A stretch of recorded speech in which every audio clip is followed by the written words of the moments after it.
What can you tell me what about the Roy Knapp School? Like what you had to do to? Well, that was a school, man. You went in and they taught you, even though you knew the rudiments and everything, they taught them to you again to make sure that you knew what you was doing.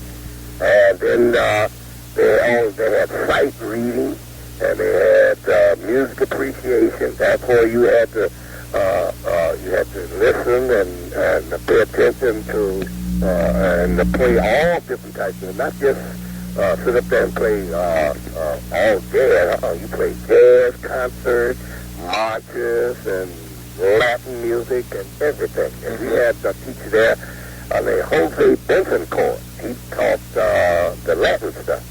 Jose Bentoncourt.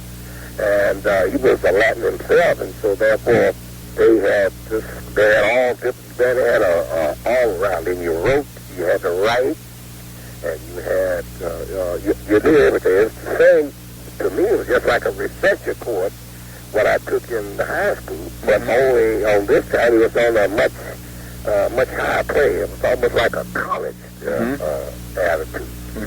And then they refined a lot of your playing technique. Who did? Who were the guys that taught drum set playing there? Man, I don't know all of them. I know Roy Knapp and Jose Bentoncourt and a guy named Nelson, Neeson, and well, I can't think of all of the other teachers down there, but they had some of the other good teachers down there. Okay.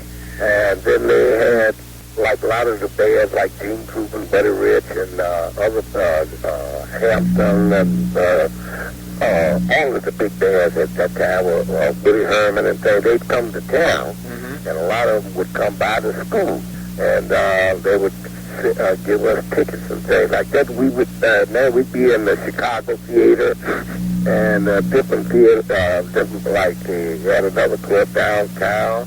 They used to go where Gene Krupa used to play at, and different places.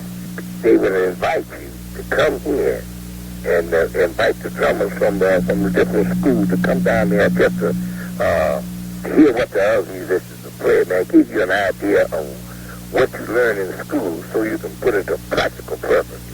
And man, that really, it really sent y'all, man. It was not just you going to school learning and then you have no practical application to use what you learn. Then they taught technique, how different things to play and the way to count without really counting. In other words, I could right now, I'm professional, I'm proficient at it, but the way you could do, you could hear 8 bars without even thinking about it. Right. Hear 4 bars without counting them, without doing 2 bars on a break and different things, and know what music, like when a lot of people write drum music, they don't put all the parts in there. Right.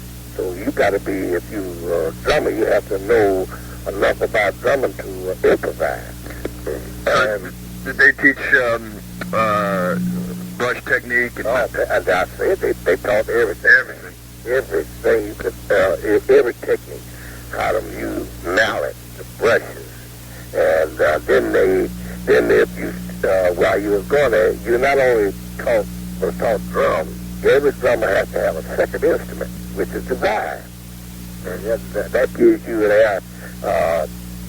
a feeling and an idea of what chord construction is and things like that. Because you might want to switch from